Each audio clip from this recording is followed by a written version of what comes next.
जितने दर्शक देख रहे हैं सभी को मेरा सच्चे दिल से प्रणाम। मेरा गाना अच्छा लगे तो लाइक करना, शेयर करना, कमेंट में ज़रूर बताना दोस्तों। चैनल को सब्सक्राइब करना ताकि आप लोग को लेडीज डब हमेशा हमेशा मिलता रहे।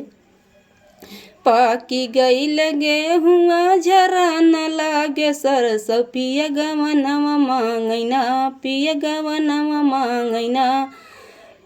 बहै पूरवा पवनवा पिया गवनवा मांगैना, बहै पूरवा पवनवा पिया गवनवा मांगैना।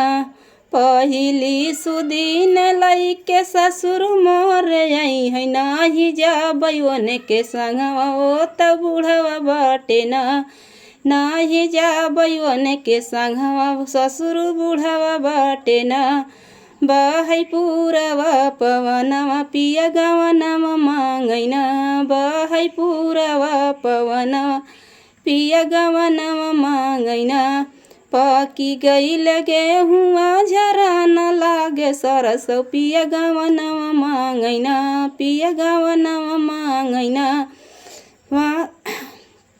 दूसरी सुदीन लैके जेठवा मोर आई है, नाही जाबै ओने के संगवा ओ तौ छुतिहर बाटे ना, नाही जाबै ओने के संगवा ओ तौ छुतिहर बाटे ना।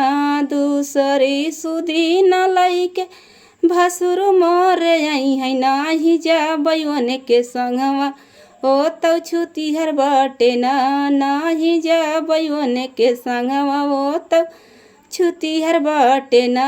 पकी गई लगे हुआ झरा न लागे सरसों पिया गवनवा मांगैना, पिया गवनवा मांगैना।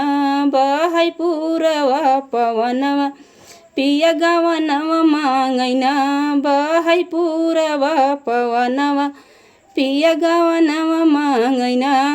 तीसरी सुदीन लैके देवर मोर आई है, तीसरी सुदीन लैके देवर मोर आई है, नाही जाबै ओने के संगवा ओ तौ लड़िका बाटे ना, नाही जाबै ओने के संगवा ओ तौ लड़िका बाटे ना।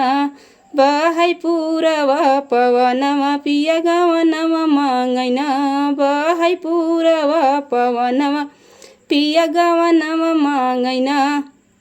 चौथी सुदीन लैके राजा मोर आई है, जाबै ओने के हम संगवा पिया गवनवा मांगैना।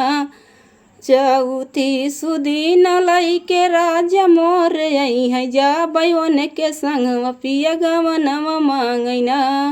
हम जाबै ओने के संगवा पिया गवनवा मांगैना।